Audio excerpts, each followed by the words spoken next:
The MotorGuide Katana Propeller, in the 10.25-inch size, delivers noticeably stronger thrust and better boat control than many stock trolling motor props I have used. Its two-blade profile, borrowed from aerospace-style hydrofoil shapes, slices cleanly through the water and keeps the motor from bogging down in current or chop.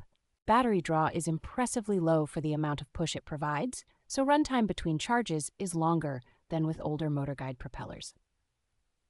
The weed-shedding shape does a good job of clearing grass and light vegetation, which helps maintain speed instead of constantly stopping to clear the prop.